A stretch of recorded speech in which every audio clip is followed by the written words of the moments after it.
कहते हैं इतिहास के पन्नों में नाम उन्हीं का लिखा जाता है जो कुछ ऐसा कर जाते हैं जो बहुत कम लोग कर पाते हैं, लेकिन कुछ लोग ऐसे भी होते हैं जो सिर्फ नाम नहीं एक मिसाल बन जाते हैं। उनके जैसा फिर कोई कभी नहीं होता और उनका नाम इतिहास में हमेशा के लिए अमर हो जाता है। ऐसे ही एक साथी की कहानी है जो न केवल वीरता का प्रतीक था बल्कि अपनी वफादारी और साहस के लिए मशहूर हुआ। ये साथी इंसान नहीं बल्कि महाराणा प्रताप का अद्वितीय घोड़ा चेतक था। यूँ तो कह सकते हैं कि चेतक महज एक घोड़ा था, लेकिन ऐसा कहना उसकी वीरता के साथ अन्याय होगा। चेतक ने वह कर दिखाया जो आज भी इतिहास के पन्नों में सुनहरे अक्षरों में लिखा गया है। यही कारण है कि श्याम नारायण पांडेय जैसे महान कवि ने भी उसकी तारीफ में ये पंक्तियाँ लिखी हैं। रणबीर चौकड़ी भर भर कर चेतक बन गया निराला था, राणा प्रताप के घोड़े से पड़ गया हवा का पाला था। वो आगे लिखते हैं कि आगे नदियाँ पड़ी अपार, घोड़ा कैसे उतरे पार, राणा ने सोचा इस पार, तब तक चेतक था उस पार। चलिए आज के इस वीडियो में महाराणा के इस वफादार घोड़े के बारे में स्टार्टिंग से जानते हैं। तो कहानी शुरू होती है जब गुजरात की तपती धूप में रेगिस्तानी मैदानों से एक घोड़ा व्यापारी महाराणा प्रताप के दरबार में आया। उसके पास 3 अनोखी काठियावाड़ी नस्ल के घोड़े थे, जिसका नाम वो चेतक,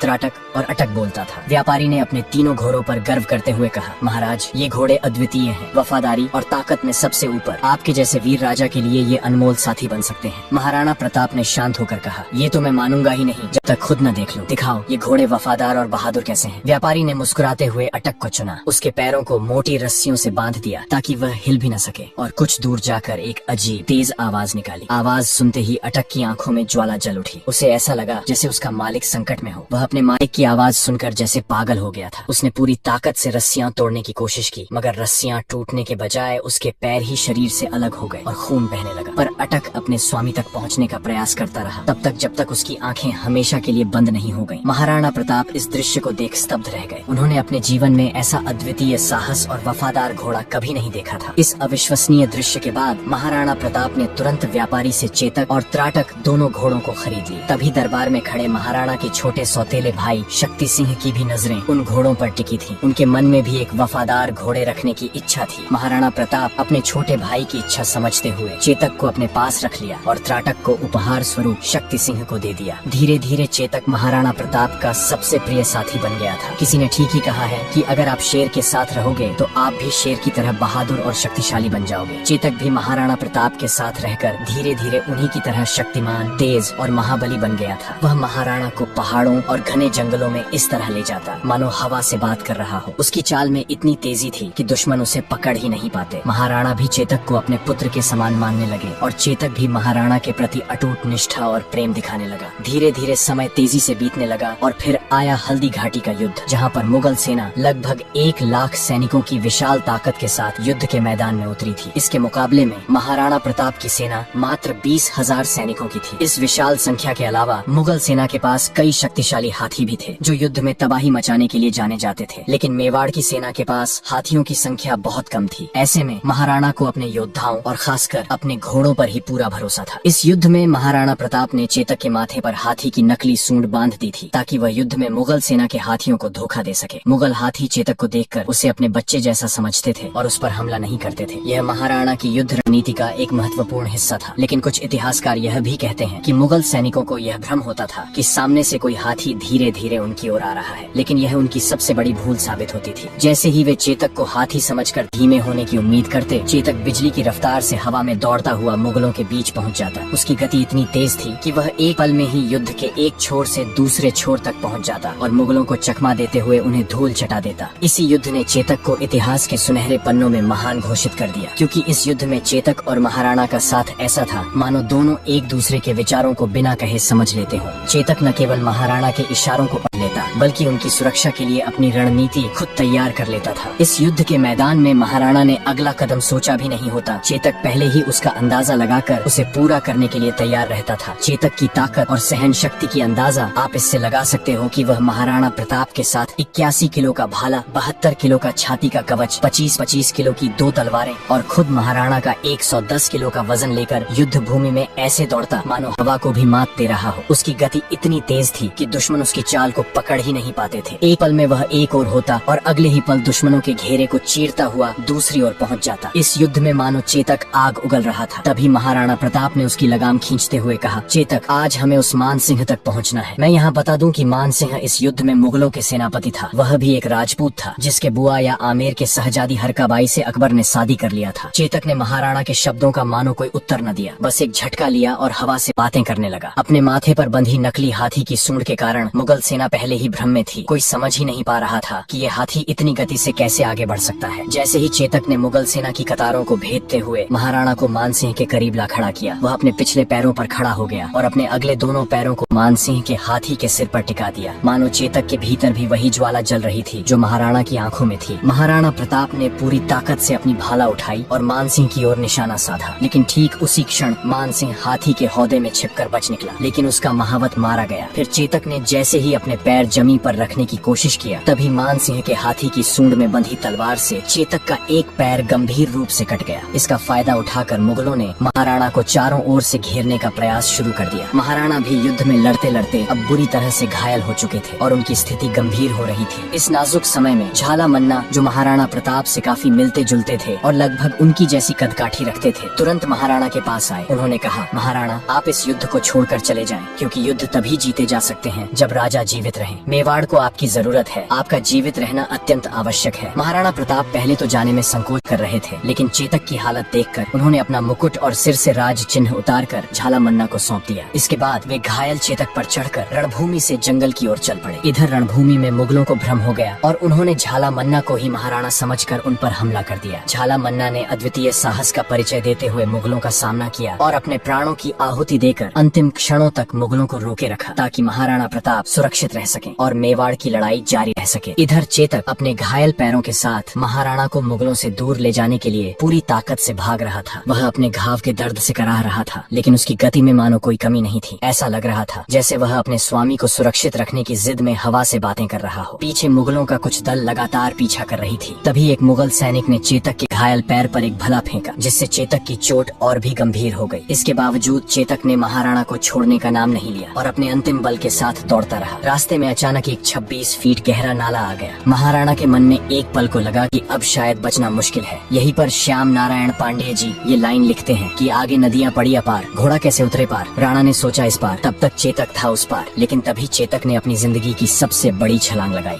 अपने आखिरी प्राणों की ताकत से उसने वह नाला पार कर दिया और महाराणा को सुरक्षित दूसरी ओर पहुंचा दिया। मुगल सैनिक उस नाले को पार नहीं कर पाए, लेकिन चेतक की यह विशाल छलांग उसके लिए अंतिम साबित हुई, क्योंकि दूसरी ओर पहुंचते ही वह दर्द में टूटकर गिर पड़ा और वहीं महाराणा के गोद में अपना सर रखकर वीर गति को प्राप्त कर लिया। उसकी इस अंतिम बहादुरी ने महाराणा को मुगलों से सुरक्षित बचा लिया, क्योंकि पीछा करती मुगल सेना इस नाले को पार नहीं कर सकी। तभी अचानक आगे की जंगलों से घोड़ों की टापों की आवाज सुनाई दी। महाराणा ने जब देखा तो उनके सामने उनके सौतेले भाई शक्ति सिंह खड़े थे। शक्ति सिंह, जो हल्दी घाटी के युद्ध में महाराणा के खिलाफ मुगलों की ओर से लड़े थे, अपने बड़े भाई को संकट में देखकर अकबर के पक्ष को छोड़कर तुरंत उनकी सहायता के लिए दौड़ पड़े। उनकी आंखों में पश्चाताप की गहरी भावनाएं थी। शक्ति सिंह ने महाराणा के पास आकर भारी स्वर में कहा, भैया मुझे माफ कर दो। महाराणा पहले ही चेतक की मृत्यु से दुखी थे। चेतक का यह बलिदान उनके लिए असहनीय था, लेकिन इतने कठिन समय में भी महाराणा ने अपने दिल के बोझ को भुलाकर शक्ति सिंह को क्षमा कर दिया। इस भावुक क्षण के बाद शक्ति सिंह ने महाराणा को अपना घोड़ा त्राटक दे दिया। जैसा कि मैं बताया था, त्राटक को महाराणा ने ही शक्ति सिंह को दिया था। फिर दोनों मिलकर चेतक की वही अंतिम संस्कार किए और उसके बाद महाराणा त्राटक पर बैठकर जंगल की ओर निकल गए। उम्मीद है चेतक की यह बलिदान की कहानी आपको पसंद आया होगा। अगर आप महाराणा प्रताप के बचपन के बारे में जानने में इंटरेस्टेड हो तो आप इस वाले वीडियो को जरूर देखिए। चलिए फिर मिलते हैं ऐसे ही वीर लोगों की एक और कहानी के साथ। तब तक के लिए गुड बाय।